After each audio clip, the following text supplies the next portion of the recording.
All right, good afternoon. I think we're going to get started here. It's my honor and pleasure to introduce our grand round speaker for today, Dr. Gabe Shaibi, who is an associate professor and Southwest Borderlands scholar in the College of Nursing and Health Innovation at Arizona State University. He also serves as the research director of the Division of Pediatric Endocrinology and Diabetes at Phoenix Children's Hospital. Dr. Shaibi received his PhD under the direction of Dr. Michael Gorin in exercise physiology at the University of Southern California. He completed a postdoctoral fellowship at Arizona State University and is currently the PI of a large NIH-funded study that's evaluating a community-based diabetes prevention program in Latino youth with obesity. He is well published in a lot of different areas, most notably pediatric obesity, diabetes, and metabolism, and various intervention studies. I have the pleasure of now serving as the mentor to Dr. Justin Ryder, who just finished up his PhD at Arizona State with Gabe and has now joined me for a postdoc fellowship. And he is also here for the North American Society of Pediatric Exercise Medicine, or NASPA, meeting that we have the honor of hosting here at the University of Minnesota that starts today and goes through Saturday. So without further ado, I want to introduce Dr. Gabe Shaibi. He's going to be talking on preventing type 2 diabetes in youth, from clinical challenges to community solutions. Thanks for coming, Gabe. Sure. Thanks, Aaron. So welcome to everybody, and thank you for coming and listening to me. Hopefully this will be somewhat of a stimulating conversation, either in the middle or towards the end. So if there's something that I say that you want me to clarify during, go for it, ask questions. We have a kind of an intimate audience, so I'm willing to do that. And happy to do that. I want to thank Aaron and Don as well for inviting me to Minnesota. It's been a nice experience to come here in August. And you know, we don't necessarily have nice weather all the time in Phoenix in August, so it's a nice change for us. As per usual, unfortunately, I don't have any financial interest to disclose. I'm always looking for those financial interests to disclose.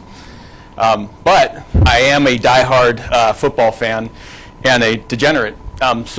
Because I do like to watch football, and some of you may know that the Cardinals played the Vikings on Saturday, and I have a colleague at Mayo who is a diehard Vikings fan. So I owe him lunch, so I figured I'd disclose that while I'm up here. I kind of have to buy him lunch, so that's the only disclosure I'd like to make.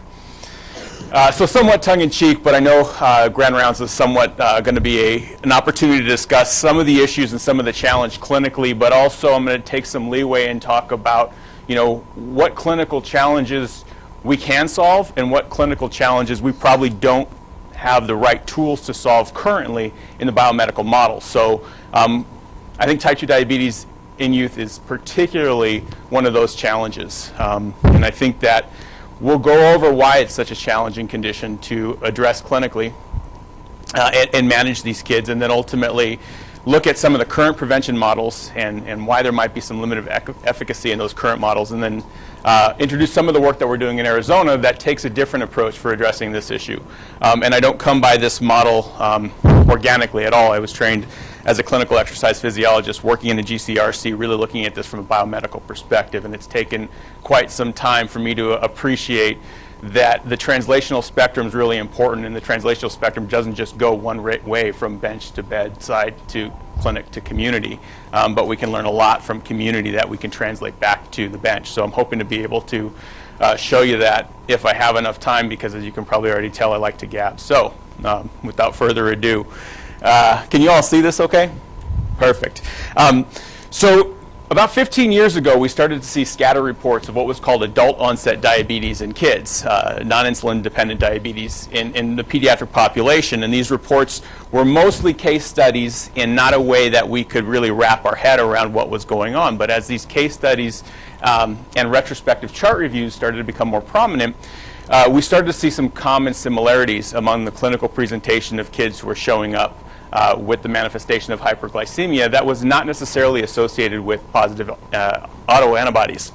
All of these kids, or most of these kids, were obese. Most of these kids were at least pubertal, if not towards the end of maturation. Lots of minority kids, and there tended to be a genetic predisposition as measured by either a family history for type 2 diabetes and or exposure to in utero hyperglycemia. So with this, we started to create a model identifying a problem and what are some of the risk factors that are associated with this clinical challenge. And again, like I said, I mean, some of these cases were really early on in our understanding of type 2 diabetes in kids, and we've progressed, and I'm going to argue a little bit that we have only progressed incrementally in terms of our understanding of what type 2 diabetes is in the pediatric population. I'm going to share with you some of the physiology, and I don't know the comfort level, so this is some of the language that we use in studying diabetes from a physiologic perspective. Diabetes is, specifically type 2 diabetes, obviously, is a function of insulin resistance as well as a decrement or an inability to compensate for that degree of insulin resistance. And this is the hyperbolic relationship, or what's called the disposition index, which gives us somewhat of a physiologic assessment of beta cell function. And let me see if I can get a pointer. There we go. So what you see here is insulin sensitivity on the x-axis and insulin secretion on the y-axis. And you see three different phenotypes. And I want you to think of type 2 diabetes as somewhat of a continuum, whereby these individuals who are otherwise healthy, who don't exhibit hyperglycemia, regardless of the degree of insulin sensitivity, the reason why they're able to maintain normal glycemia is because they have otherwise healthy beta cells. So for every level of insulin sensitivity, even down to the very low levels of insulin sensitivity, they have enough beta cell reserve to compensate for that degree of insulin resistance. So their glucose levels are normal. These folks here on the yellow hyperbole are those with prediabetes. So their degree of insulin resistance, you can see, is somewhat lower than the healthy individuals, but their ability to compensate for that degree of insulin resistance is decreased, i.e. they're not able to secrete enough insulin in terms of the amount of insulin resistance that they experience. And then, of course, you see here is the type 2 diabetics who, again, for every degree of insulin sensitivity decrement, they don't have the beta cell reserve to compensate. We call this the disposition index, which gives us a measure of the ability of the body to compensate for a degree of insulin resistance. Type 2 diabetes to a physiologist is not about a number. It's not about a fasting glucose greater than or equal to 126 or a 2-hour glucose greater than or equal to 200. It's about the processes by which that glucose becomes elevated. So one of the leading groups in this field is Dr. Silva Arslanian at Pittsburgh. And she has a lab that has prolifically advanced our understanding from a physiologic perspective of what type 2 diabetes is. And early on, she asked this question: is type 2 diabetes the result of insulin resistance, beta cell failure, or both? And she uses a very sophisticated model to look at the differences of insulin resistance, insulin secretion, putting those two together as a function of the disposition index to get an assessment of beta cell function. And one of the benefits of doing this in a very sophisticated and a rigorous way is she's able to match kids. She matches kids for all of those questions that we think the clinical presentation, those risk factors that put kids at higher risk, i.e. she matches kids for obesity. She matches kids, does that by not only just BMI, but uses DEXA. She can match kids for ethnicity. She matches kids for fitness levels, and we'll talk a little bit about that. But when you do that, everything else being equal, you see that these are obese kids who are matched for age, sex, pubertal status, and body composition, and these are the type 2 diabetic kids. You see a severe decrement in insulin resistance, about half as much in the diabetics compared to the otherwise obese normal glycemic youth. And you also see a significant decrement in the disposition index, or beta cell function. So taking these data, you can see that type 2 diabetes is a function of both insulin resistance, but a more heavily function of the lack of the ability of the beta cell to compensate for that degree of insulin resistance. So we get the understanding that these kids are insulin resistant, but if you took this group and compared that to a lean, otherwise healthy group of normal glycemic kids, their insulin sensitivity levels would be way up here. So yes, they're insulin resistant, but they can compensate for that insulin resistance via increased insulin secretion. So the question becomes, is type 2 diabetes just a function of this metabolic phenotype? Is it this metabolic phenotype that's purely driving the hyperglycemia we see clinically? And so as a fellow, I became interested, and again, I'm trained as an exercise physiologist, never worked with diabetic youth as a PhD student, wanted to come and look at diabetes as a more advanced clinical disease, and had the opportunity to look at kids who were actual type 2 diabetics and had been well characterized, but not well characterized metabolically, but well characterized behaviorally. So what we did was we looked at the degree to which kids with type 2 diabetes, all obese, all minority, were able to meet certain thresholds for criteria in terms of fitness and physical activity. So moving somewhat away from the metabolism into the behavioral aspects. And I'm just showing here data from the girls in this study. It's the double axis graph. So fitness is expressed in blue, and this is on this y-axis, and physical activity in minutes per day is expressed on this y-axis in red. And so the blue, each represents an individual case. A couple of take-home messages here. We only had 20. This is recruiting from one center. We had 20 girls and 15 boys. So you say, well, that's not a very big sample size. And I would say, well, thank you. You're probably the reviewer or the editor on these 7 journals. We try to get this published in beforehand.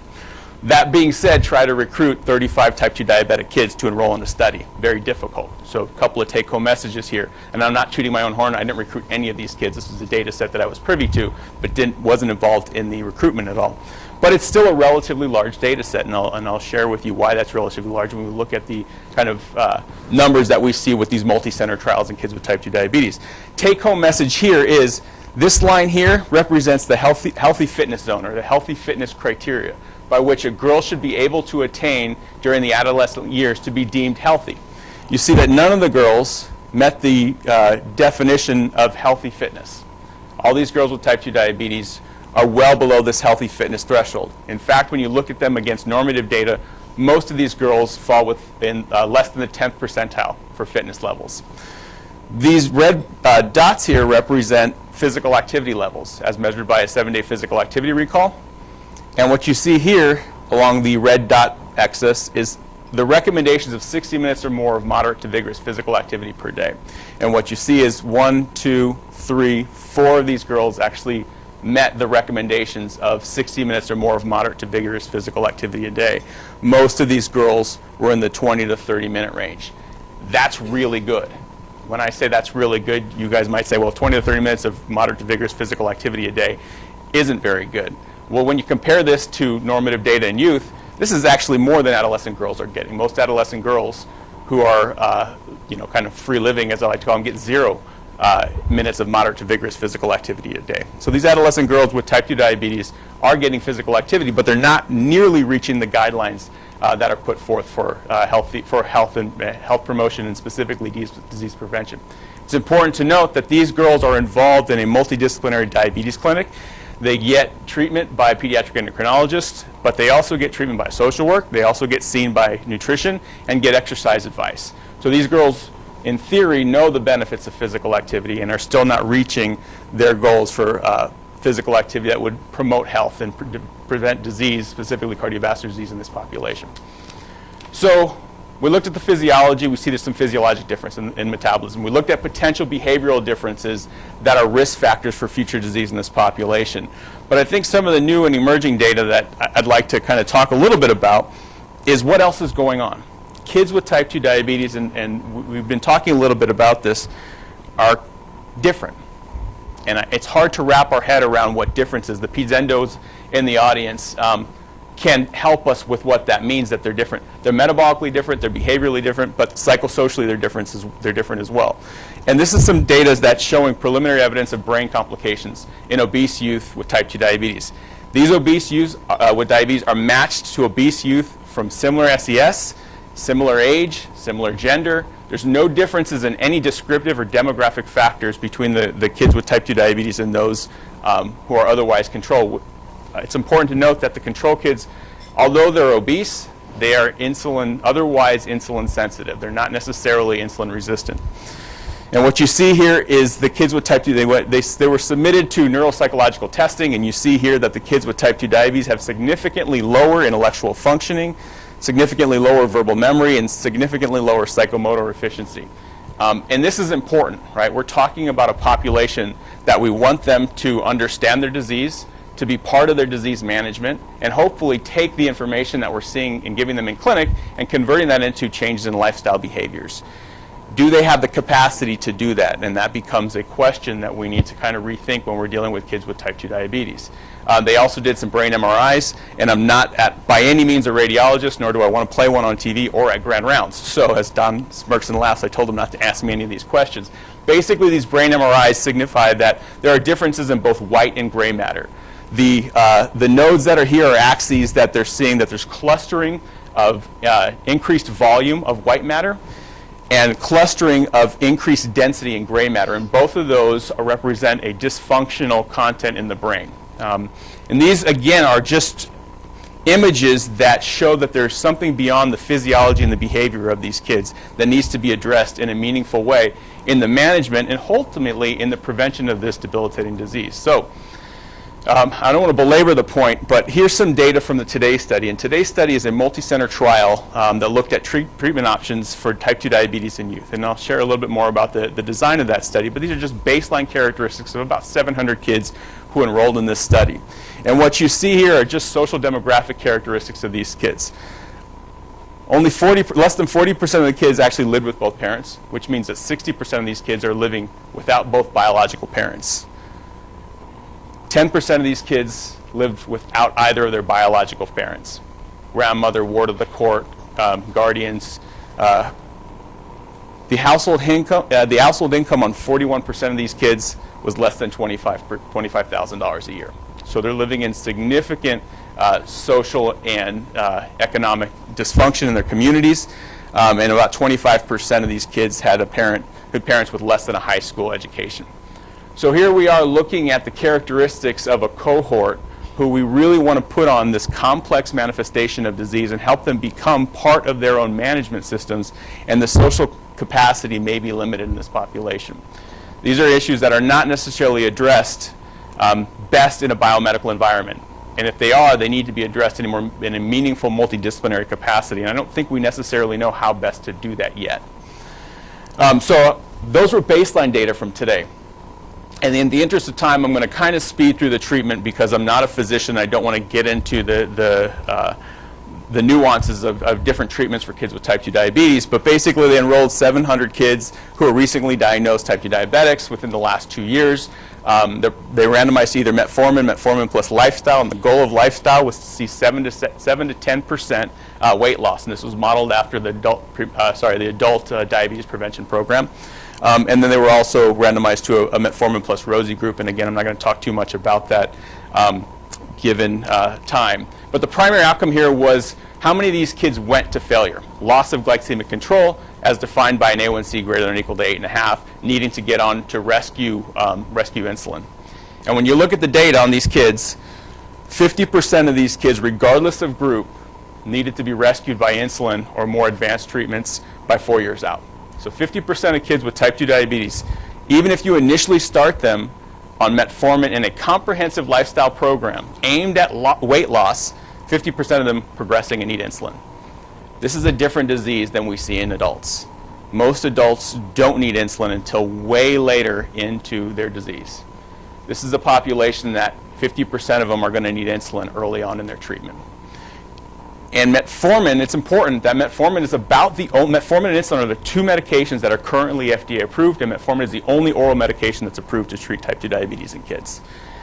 We're having tremendous trouble recruiting kids with type 2 diabetes into these types of trials to find new medications. We currently have a trial ongoing at Phoenix Children's. We've been at it for about a year. I think there is 65 sites internationally, and the kids who are on trial right now, I think, are less than 10. And they've been going for 4 years. It's really tough to enroll these kids in trials. And until we can enroll them in trials, we're not going to get any new medications approved. And I think that's a challenge, So Aaron and I have talked a little bit about needing to increase the intensity and the types of interventions. But if we can't get these kids enrolled into our research projects to test the efficacy of those interventions, how are we ever going to get approval? Also, it's important that there was very little weight loss in the kids who went to metformin plus lifestyle. And in fact, metformin plus lifestyle was not really any better than metformin alone. And why is that? I've talked to the program officer in this study, and I'll share with you who that was in a little bit. But she says, you have no idea how much energy and resources we put into the lifestyle component. and it didn't work. It didn't take. And the PI of the study, Phil Zeitler, and I had a conversation about the term failure. So 50% of these kids went to failure, but it's important.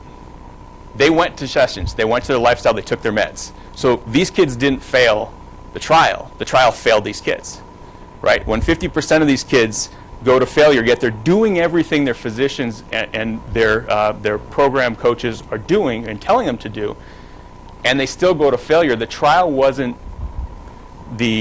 optimized for the population. Because these kids did everything you told them to do, and still 50% are needing to be rescued on insulin. So although it's semantics, and I think that we can argue about whether that semantics is meaningful or not, this is a different population. I'll share a little anecdote from Dr. Zeitler when he was sharing with us when he was doing grand rounds at Children's about some of the challenges. So again, they enrolled 700 kids, I think seven centers across the U.S., 5 years and tons of money. And they had a kid who called the research coordinator from the lobby because he couldn't find where to go. This is a kid who's been enrolled in this trial for a year and a half.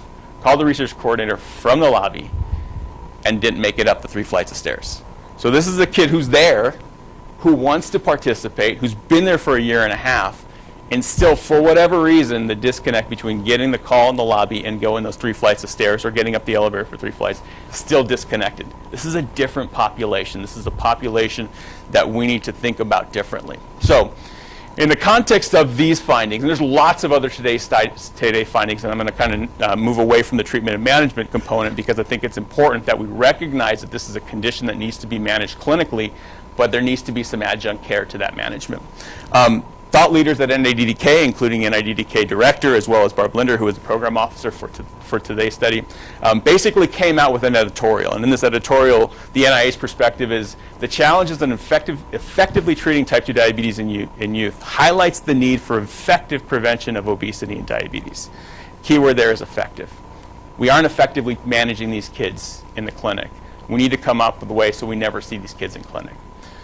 So I'm going to share with you the challenges, and I understand that I'm in a medical school and I appreciate the medical model and I appreciate the benefits of the medical model, so don't hold me up to this just yet, but bear with me that I'm on the physician's side here.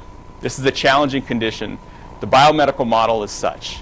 You're sick, you go to the hospital, you're treated, and you're not sick anymore. Prevention doesn't always fall in the biomedical model, although it does for lots of things like immunization, and we can go on and on about when prevention works specifically around a biomedical model.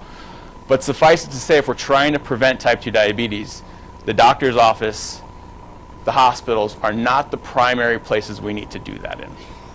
And so I think we need to talk about this profound hyperglycemia, this difference in what our understanding of type 2 diabetes from adults to kids, and looking at different ways of doing it. So I'll share with you another trial funded under the same umbrella. So the STOP T2 were trials to prevent and treat type 2 diabetes in youth. And this is the prevention arm of that trial, funded during the same period. And again, I want to kind of emphasize that these are huge, randomized, controlled, multi-center trials that take tons of resources. So they enrolled about 4,600 sixth graders at 42 different middle schools across 7 sites in the U.S. Of course, Texas, Oregon, California, Pennsylvania, a couple other sites, but Texas had 2 sites because everything is bigger in Texas.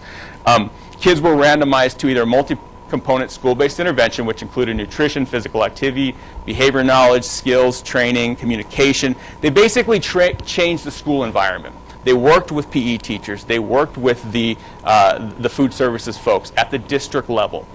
And they wanted to come up with a program that was going to really support effective change behaviorally for physical activity and nutrition. Or they were randomized to a control group. These kids were followed from 6th grade all the way to 8th grade, assessed for primary type 2 diabetes risk factors, including anthropometry, BMI, waist circumference, as well as biochemical indicators, so fasting insulin and fasting glucose. And what I'm going to do is I'm going to share with you some of the data on the anthropometry and those risk factors for type 2 diabetes in the context of this prevention trial. So here's changes in overweight and obesity. And what you see here is the control group and the intervention group, pre in yellow and post in blue. This is the prevalence of a BMI greater than the 85th percentile. So this includes 85th and 95th percentile. You'll see the control group had a very nice reduction, and the intervention group had a very nice reduction. Neither of these reductions were significant when you compare it across groups. So take-home message there we'll talk about a little bit later, but this might be a good thing, right? This might show that public health awareness is increasing, but if you're designing a trial, this is not always a good thing. But there are some promising notes. So there was a significantly larger decrease in the prevalence of BMI greater than 95th percentile in the intervention group compared to the control group. So those kids at the furthest end of the BMI spectrum, those kids who are obese, considered obese, lost more weight if you're in the intervention group than the control group. Now again, this was statistically significant, but you guys can tell me from a public health perspective whether a 30.1 to 24.6 is markedly improved compared to a 30.4 to 26.6. I'm not sure. I don't know what the implications of that drop. I think more than anything, the take-home message is here is both of these schools are decreasing, and why is that the case? And then ultimately, the publication New England Journal talks a little bit about why is that the case. But on to targeted diabetes prevention. Although we saw decreases in both groups in the prevalence of overweight and the prevalence of obesity, we see significant increases in both groups in insulin resistance. So this is defined as a fasting insulin greater than 30. The control group went from 7 to 11. The intervention group went from 6 to 10.1. So we're seeing decreases in obesity in both groups, decreases in overweight, and increase in the prevalence of insulin resistance. Here's changes in the incidence of prediabetes in the control and the intervention group. No significant difference in between group, and again, what you're seeing here is these groups are both increasing in the prevalence of prediabetes. So just to summarize, and then we're going to talk a little bit about this. We saw a decrease in the incidence of obesity intervention and control. No necessarily major differences in overweight, defined by BMI greater than 85th percentile. But in the context of those decreases, why do we see increases in insulin resistance in both groups? And why do we see increases in the prevalence of prediabetes in both groups?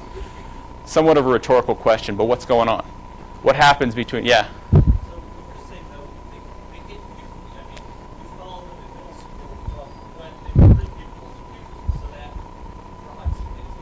That is what, in my opinion, that is what's driving the insulin resistance, right? So you're following kids who are losing weight but getting more insulin resistant between the 6th grade to the 8th grade. So great point. The point being here is we're doing a diabetes prevention program across a very critical time point in seeing changes in the wrong direction of insulin resistance prediabetes. And that's a function of pubertal insulin resistance, which is what I believe is one of the key hallmark differences of type 2 diabetes in kids and adults, is puberty. We see this dynamic opportunity by which you are going to become insulin resistant and going to increase your prevalence of prediabetes. What's also interesting is what we don't see in adults necessarily, but we see in kids, is we see kids who are insulin resistant become glucose intolerant or dysglycemic and then become normal after puberty. Why does that happen? Oh, well, they've been exercising, they've been changing their diet. Baloney. Their physiology is changing. Their ability to compensate might be increasing. And that's important when you're talking about targeted diabetes prevention versus weight loss programs or weight management programs and public policy and how we address these issues in a meaningful way. The total cost for today, the total cost for the Healthy study was over $50 million in direct costs. $50 million in direct costs to reduce obesity in the intervention schools a little bit more than the control schools, which from a public health perspective, that's great. Let's $50 million and let's reduce obesity in intervention and control, maybe a little bit more in interventions. But we're going to increase insulin resistance and increase the prevalence of diabetes for $50 million. That's a tough pill to swallow, no pun intended. What differentiates diabetes prevention from weight management? And these is crux. And this was a publication by Paul Franks a few years ago, which kind of used the diabetes prevention program as a model by which we need to think differently about diabetes prevention versus programs that are more weight management and directed at primary outcomes of weight loss. Focusing on a high-risk group, well, in the Healthy study, 50%, 60% of those kids were from high-risk minority groups. They have to have obesity plus risk factors. Only about 50% of the kids in the Healthy study were obese. If you're doing diabetes prevention in a meaningful way, we need to target those kids. In the diabetes prevention program for adults, they targeted adults who were overweight or obese but had prediabetes. Most of those kids that we showed you in the Healthy study at baseline did not have prediabetes. We need to account for a family history of type 2 diabetes and or exposure to gestational diabetes, specifically talking about kids mid to late puberty. I believe, just like was pointed out earlier, is I believe those kids, for the most part, were Tanner stage 1 and 2. So they were entering puberty. In the context of measuring insulin resistance, it's going to be a tough opportunity for your biostats folks to try and make sense of those data. And I think most importantly, we need to address some of the sociocultural and demographic factors, which may be driving why kids end up type 2 diabetics in the first place. Those kids who you see in clinic, in theory, are kids who have been told by their, as an endocrinologist, they've been told by their primary care over and over and over again, because I do believe the primary care docs are doing the right thing. I do believe they're measuring BMI. I do believe they're addressing the behaviors. For whatever reason, they're either not going to primary care or they're not receiving that message year on and year out, year on and year out, and then they end up in your clinic. For a certain reason, there is something beyond the biology by which these kids end up in our clinics. So when we're designing diabetes prevention program, we need to take that in context, and we need to address these issues in a meaningful way. We need to include proximal measures of diabetes risk, including insulin action, insulin secretion, the combination of those two things, beta cell function and or glucose tolerance. And importantly, you need to have sufficient intensity and follow-up. You need to follow these kids on a long enough period to be able to see whether your effect really did have a manifestation in terms of reducing diabetes or preventing diabetes risk. So what I'm going to share with you now in the few minutes I have left is, and how much time do I have left? Good? Okay. Is can we take diabetes prevention and extend that to a community? Can we do it in a meaningful way whereby the community is able to resonate these programs, but we see biologically meaningful outcomes? And focusing this specifically at high-risk populations. So I'm going to share with you some of the data that I've been lucky enough to collect, and a team that I've been fortunate enough to be part of who's taught me more about diabetes prevention because they work with this community in a meaningful way every day than any of the researchers that I've worked with, and no fault to the researchers who I worked with. These folks are doing diabetes prevention in the community day in and day out, and it's working. It's a partnership between myself at Arizona State, my lab, the YMCA that works across multiple levels, and I'll share with you that the YMCA is a meaningful partner for lots of reasons. But 60% of people in the United States live within 3 miles of a YMCA.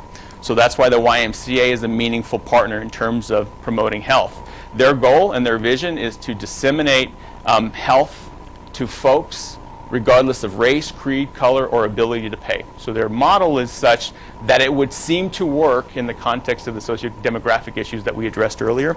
And the St. Vincent de Paul Medical and Dental Clinic, who for the past 15 years have been running a diabetes management program for adults, specifically under or uninsured Hispanic adults who have diabetes. And after 10 years of doing this, they finally said, listen, we've been trying to manage and prevent diabetes in adults for the past 10 years in a meaningful way, and our patients are now telling us, listen, it's too late for us. Work with our kids. Our kids are getting more and more obese, and our kids are getting more and more exposed to this condition. Stop focusing on the adults and start focusing on the kids. And they did. And I met this group. I was fortunate to meet this group at a community collaboration when I was recruiting for kids who are type 2 diabetics, and they told me, listen, if you want kids with type 2 diabetes, go to the hospital, because we're trying to prevent those kids from getting there. But we're working with a population similar that you're interested in, obese, minority, at high risk, family history, but ultimately we're trying to prevent them from progressing. And so I said, okay, let's develop a feasibility trial to see if we can work together.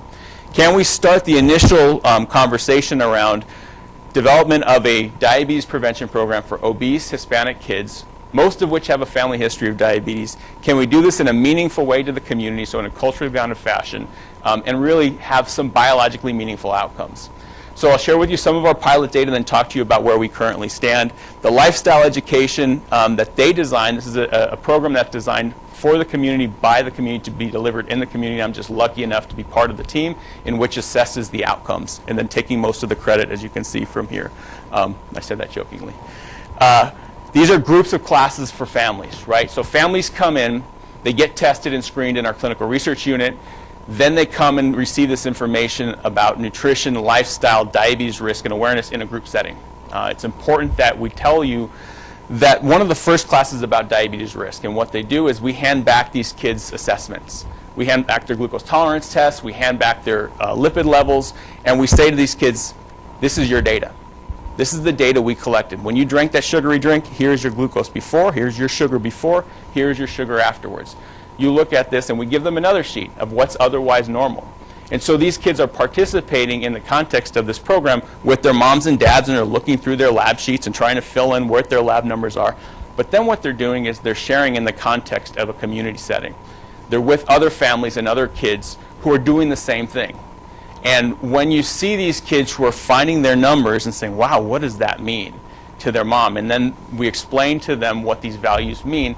It's not about weight to them. All these kids are obese. You look around the room, all of their parents are obese. For the most part, these are adolescents. They're going to stay obese for the rest of their lives.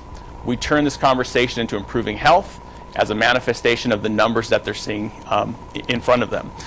Nutrition education is a component, roles and responsibilities, physical activity, self-esteem and self-worth are another component that we do address in the context of these interventions. This is not just about weight loss or changing a behavior, but it's about changing how you feel about yourself in that body that probably is going to stay obese for the rest of your life.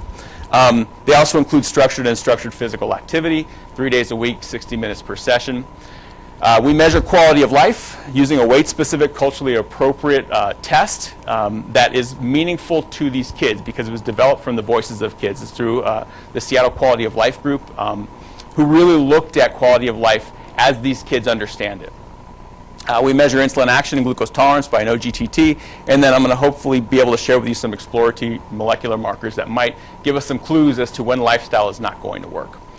So I'm going to fast forward a little bit and tell you that there was really very minor changes in height, weight, BMI, BMI percentile, BMI z-score, and waist circumference, although some of these p-values are significant. If you look at the percent change, it's not very much.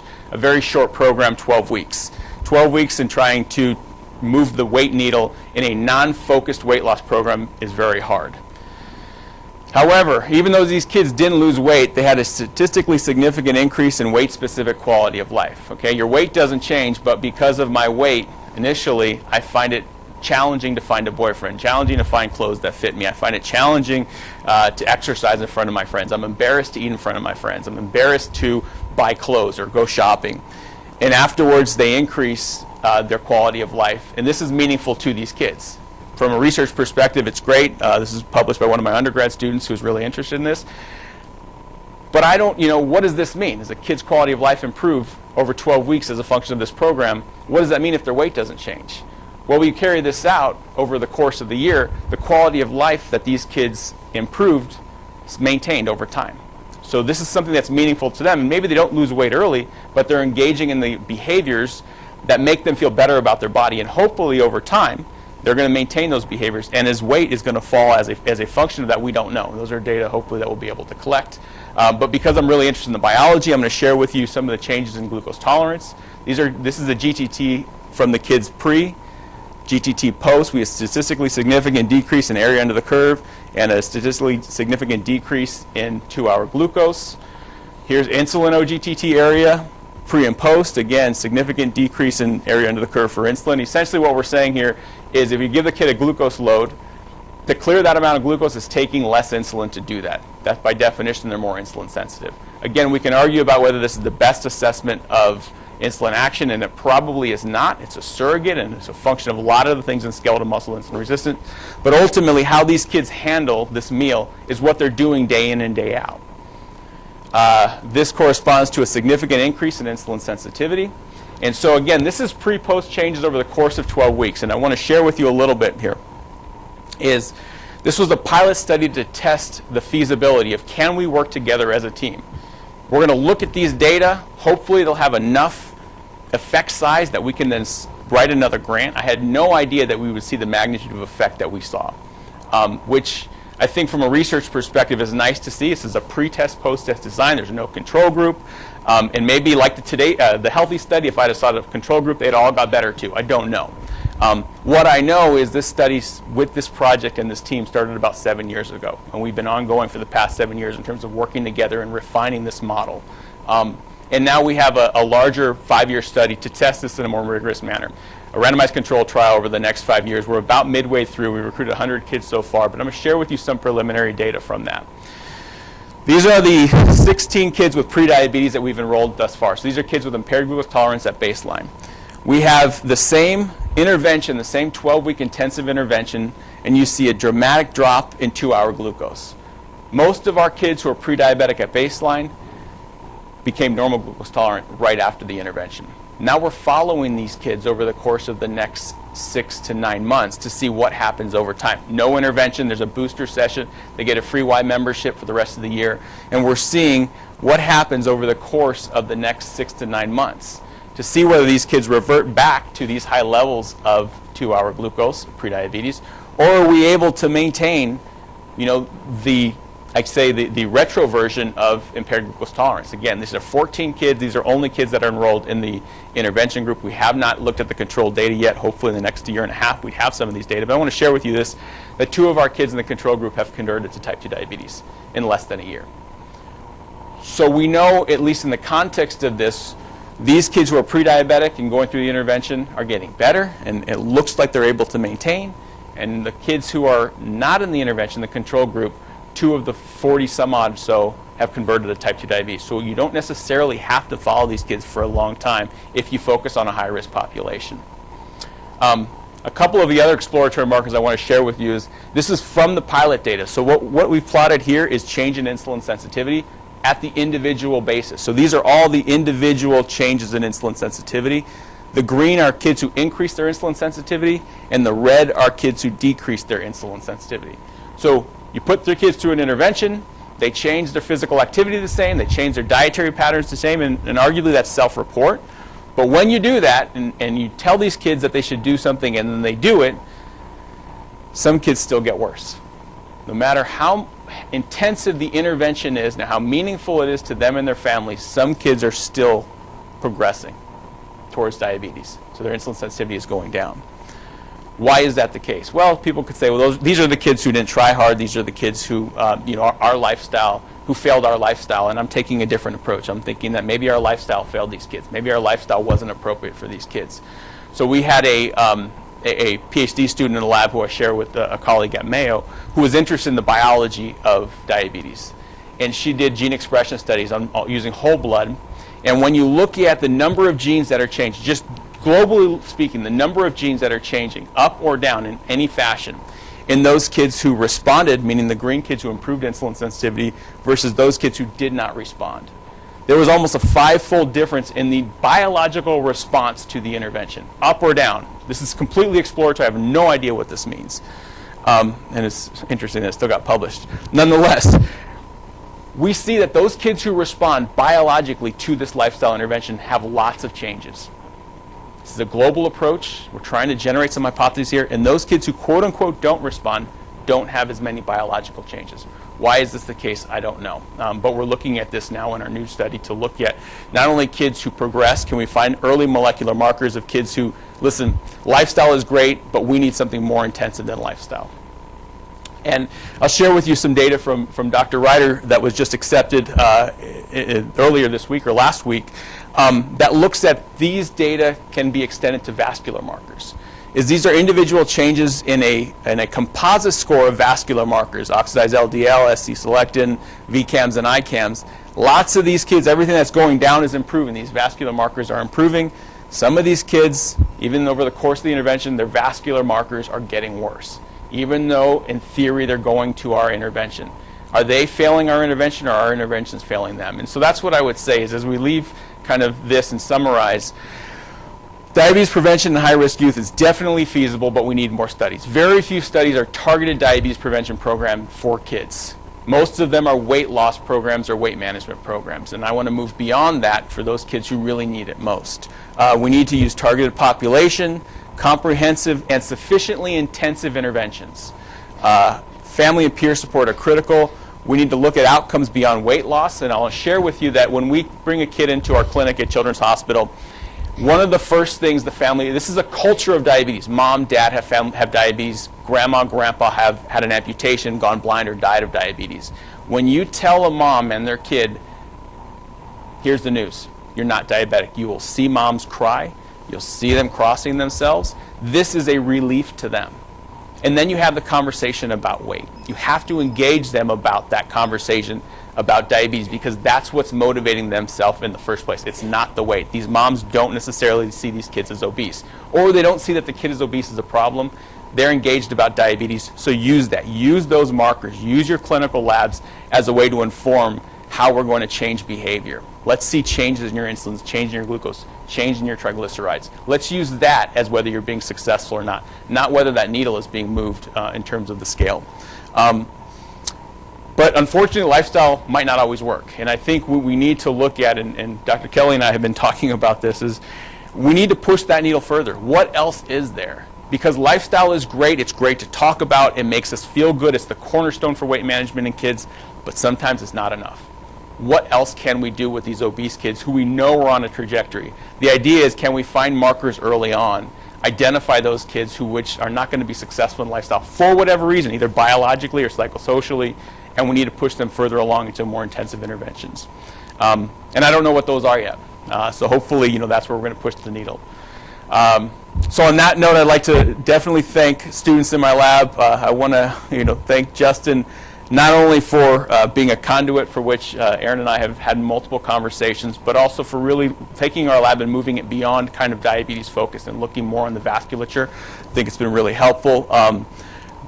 June Young and Danielle Moran is the one who published the data on the gene expression, my research collaborators and my clinical collaborators at Children's, and of course NIH for funding the project and continue to fund our work. And most of all, the family and children who participate, my staff, and our community collaborators at St. Vincent and the YMCA. So I'd be happy to take any questions. Thank you.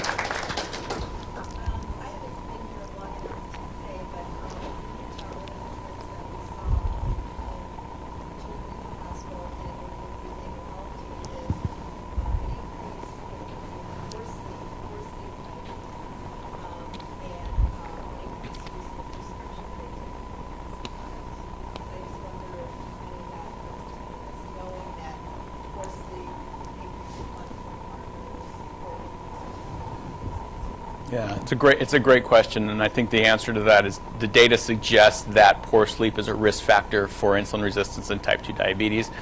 Whether the sleep clock is disturbed or whether we're disturbing the sleep clock that's connected to diabetes, I don't know enough on that. We haven't really spent a lot of time looking at sleep, but I know folks are becoming more and more interested in this. And unfortunately, I don't have any data on that to help you with that.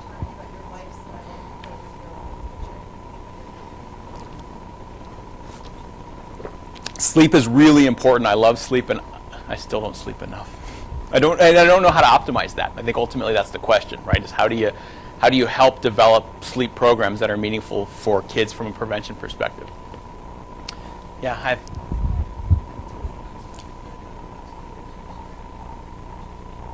Mm-hmm.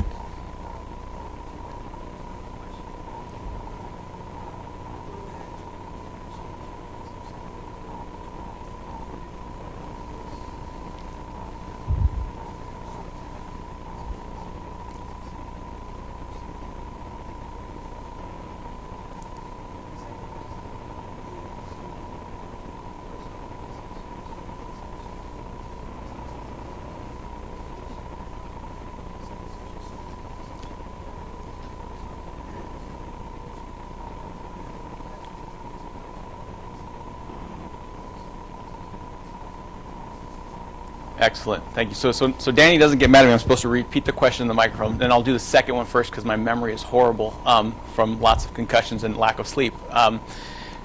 Cortisol, have we looked at cortisol? The answer to that is no, we haven't. I've always found cortisol challenging to measure and how you do it right. I think meaningfully you have to do it over the 24-hour cycle to see the changes in cortisol, and that becomes difficult outside the context of a sleep, like an overnight study that you're able to look at. Definitely there's some data to suggest that stress as it pertains to cortisol reactivity can contribute to insulin resistance and diabetes, and unfortunately we just don't have the ability to do that in our lab. And the first question was the biological changes in Tanner stage, right? Okay, so we didn't do Tanner staging in this. Most of our kids age 14 to 16, I would say 95% of them are Tanner stage 4 or 5, but we didn't do Tanner staging on these kids. They're a little bit older, but I think it's a really important context, is we do have to take into account pubertal insulin resistance and how it changes over time. So thank you. Yeah.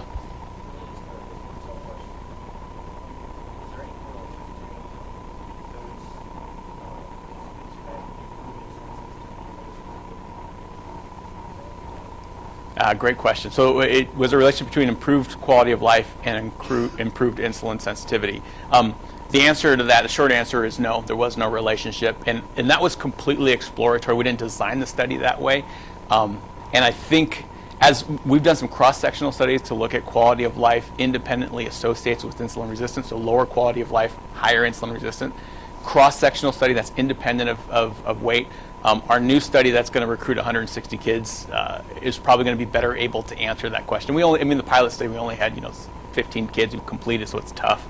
And with that, it's hard to find an effect size that's meaningful. But I believe that there's probably a connection between how kids think and feel about themselves and their biology. What that connection is way beyond my level of expertise. But I think that's the kind of the beauty of collaborating with folks.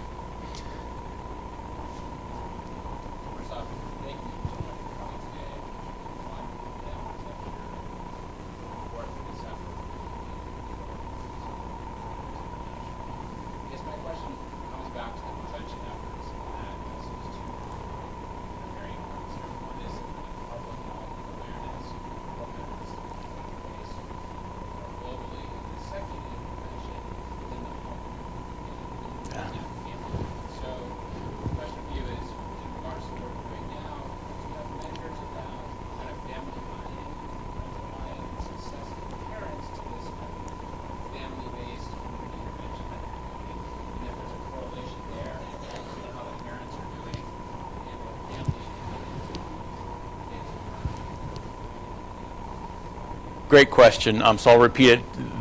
The family functioning and how they respond to the intervention is kind of your question. And a lot of thank you for coming, so I appreciate that. You're welcome. Thank you for having me. So our unit of measure here was the kid. And what we're seeing is when we have these groups, specifically in this community, it's a collectivist, family-oriented community. We see the family coming, mom, dad, kids, neighbors, cousins. We're recruiting in batches of 10 to 12, and we're getting 30 to 35 people in our classes. And so that kind of has opened our eyes into what we can measure and what's the agent of change and how do we increase that effect size. And so we're in the midst of an R01 conversation with another YMCA to develop a more meaningful family intervention.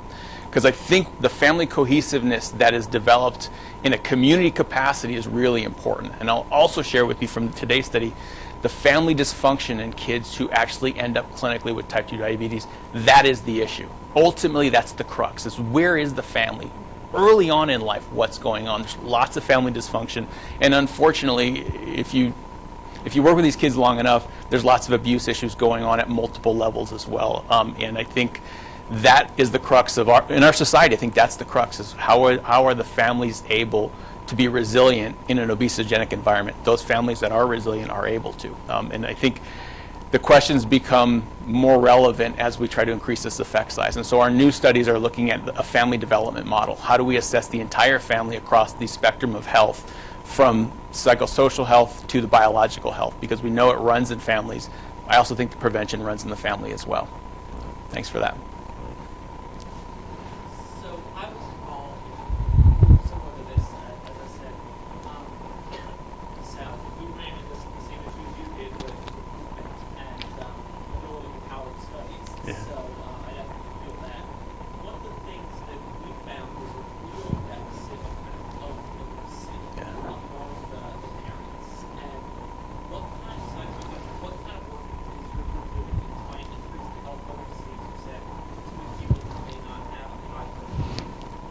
Yeah, and the first thing I do is step away, to be honest. I love speaking to you. I love speaking to my kids. The kids' parents, the issues around health literacy are huge, and that's why I don't think the ivory tower, we are the right folks to work specifically and directly with communities. So we use lay health educators. So in the community that we work with, we use promotoras, and that's a model that works, where lay health educators can relay information to their own community members in a meaningful way. It's not my PhD students who are delivering this intervention. It is folks in the community who speak the language, who grew up in the culture, and that seems to resonate from a health health literacy perspective more than if a physician or a healthcare provider was the one who was delivering the intervention. Especially in the Hispanic community, if they put physicians on somewhat of a totem pole, and they just kind of receive information and nod, and because the doctor is telling me, but are they really hearing it? When it's coming from the lay community health educator that speaks the same language in a meaningful way to them, I think it addresses some of those issues. But completely agree that, I mean, that's why I don't necessarily think that the biomedical model is the right model for all populations, and specifically around type 2 diabetes. It's even, in the Native American populations, it's just as important. Yeah.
Yeah.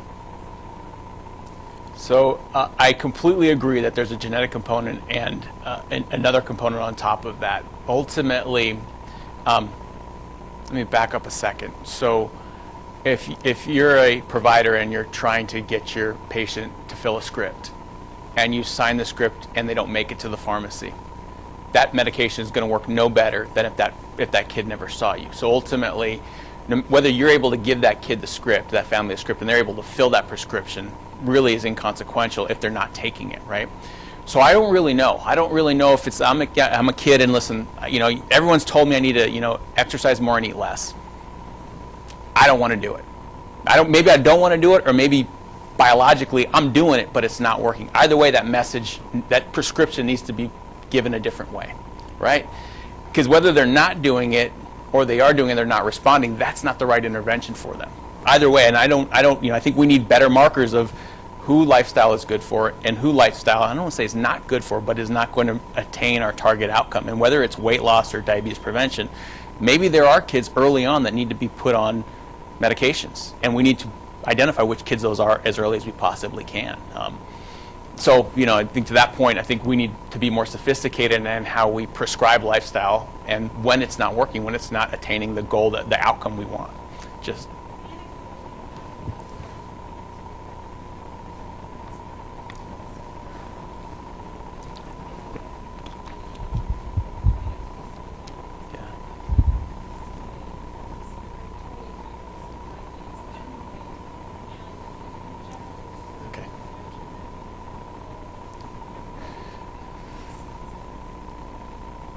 yeah. It's a culture, right? It's a culture of how we live, how we eat, how we work, and how we play, and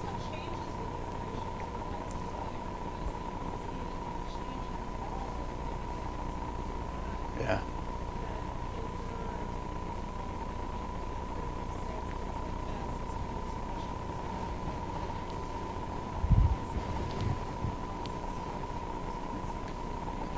Yeah.